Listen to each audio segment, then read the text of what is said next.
I think companies are more than happy to increase manufacturing in America. It's just that you can't do it instantly. You can just, in some cases, collectively, millions of tons of equipment. You just can't do that overnight. It's literally impossible. What happens when America's favorite billionaire meets America's least favorite trading partner? Economic chaos, that's what. Mexico has quietly transformed from the country Trump wanted to wall off into an economic powerhouse that's eating America's manufacturing lunch while Tesla scrambles to adjust its plans. Ever wonder why companies like Tesla, GM, and Intel are pouring billions into Mexican factories instead of creating those great American jobs we keep hearing about? The answer involves cheaper workers, better trade deals, and a serious case of economic karma that could hit the US harder than Trump hits the McDonald's drive-thru. I'm breaking down how Mexico's rise might just become America's economic migraine. Before we move on, I'd like to ask you a small favor. If you appreciate this content, please take a second to like this video and subscribe to the channel. Over 98% of you watch the videos without subscribing. It costs you nothing, but it makes a huge difference to us. So, did you click the subscribe button? Great, thank you so much. Now, back to the video. Did you know that Mexico recently overtook China as the United States' largest trading partner? That would be strange and rather menacing, similar to your younger sibling suddenly growing taller than you. We must all awaken to the reality of what is occurring directly over our southern border. For many years, Mexico was viewed by the United States as its economic ally, the Robin to Batman, but with superior food and worse medical care. After sending our factories overseas and congratulating ourselves on the employment they created, we would enjoy cheap avocados and whine about immigration, a truly elegant friendship. However, Mexico quietly established a manufacturing empire that is now vital to the US economy while Trump was preoccupied tweeting about border walls and disparaging Mexicans. Cheap t-shirts were no longer their only product. They began producing automobiles, computers, medical devices, and other high-end goods. I think you need to be careful with tariffs. I deal a lot with like supply chain issues. Bad things happen. So I'm against like sudden giant tariffs because it's an impossible response. Mexico was a smart player in this game. They were in a prime position to seize businesses fleeing the COVID supply chain nightmares and China's escalating expenses. Hey amigos, we're right next door. Mexico simply waved as executives panicked about their manufacturing being stuck on the opposite side of the globe. Large corporations took note. Foxconn, Ford, BMW, and GM have invested billions of dollars in Mexican manufacturing. We're talking about significant investments in manufacturing that led to this boom, which the US can no longer ignore. Like the global automotive supply chain for Tesla, for example, is incredibly complex. And build the factories and train the people and get the equipment in place.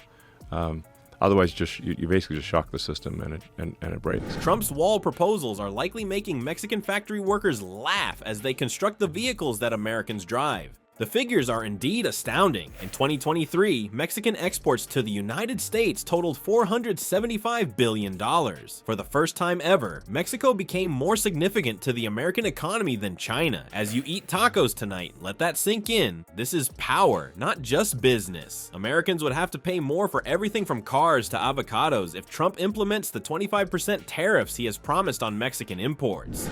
So when there are sudden changes in tariffs, then you're like, well, we've got a factory like somewhere else that's making a part that goes into the car. So you just got you want to have for tariffs.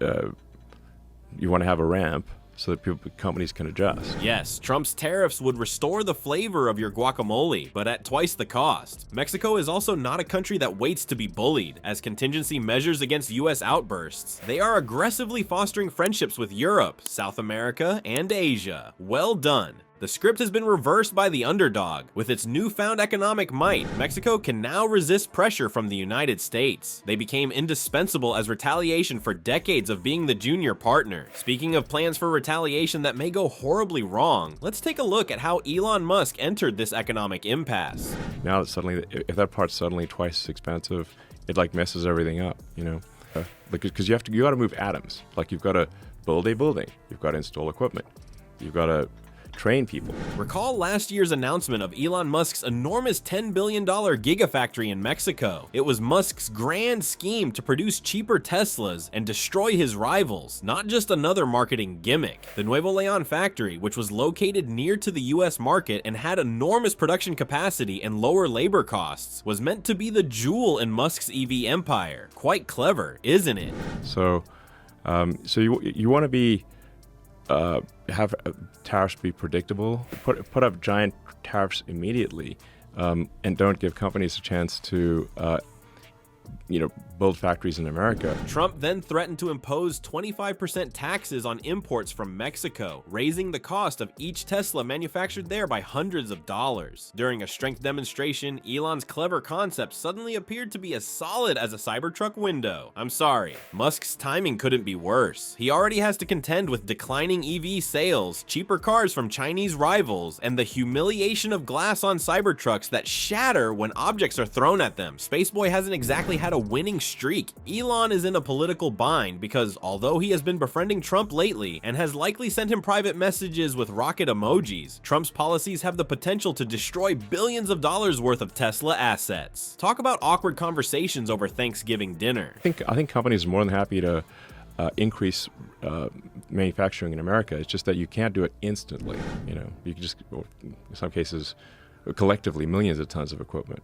You just can't do that overnight. It's literally impossible. The math is harsh. A 25% tax on a Tesla that costs $40,000 and is built in Mexico adds $10,000 to the cost of each vehicle. Thus, the entire affordable EV approach is only marginally more effective than Trump's diet. Because so much of Musk's personal fortune is linked to Tesla shares, the company's stock has already fallen due to worries over the future of the Mexican factory. The fact that Tesla's Mexico plant was a part of the America First nearshoring movement, which brought production closer to the US rather than depending on far-flung Asian supply networks, is particularly hilarious. While Trump was preparing to charge Musk rent, Musk was attempting to be a good neighbor. According to reports, Tesla has put some of the Gigafactory project on hold as Musk works out how to deal with this situation. Right now, he's most likely sitting in a dimly lit room, worrying and contemplating whether he would have been better off building another factory in Texas. In this battle for economic dominance, Musk's $10 billion Mexican dream factory is now a hostage. The shifting trade dynamics have the potential to ensnare even the wealthiest man on the planet. What was meant to lower the cost of cars may end up costing more than a degree from Trump University. However, the American economy itself may end up being the largest loser in this whole situation, not Elon or Mexico. The true irony of the entire situation is that America's attempt to penalize Mexico may end up backfiring. The consequences of trying to intimidate our neighbor will be higher pricing, disrupted supply chains, and a loss of competitive advantage. Mexico is no longer a pushover nation. Their importance to our economy has grown to the point that they can no longer be ignored. We harm ourselves when we injure them. Perhaps we should attempt cooperating rather than erecting barriers and imposing tariffs on everything. Cooperation, not a trade war, is what North America needs to succeed. However, you shouldn't expect to hear that message during a rally because it doesn't belong on a red hat.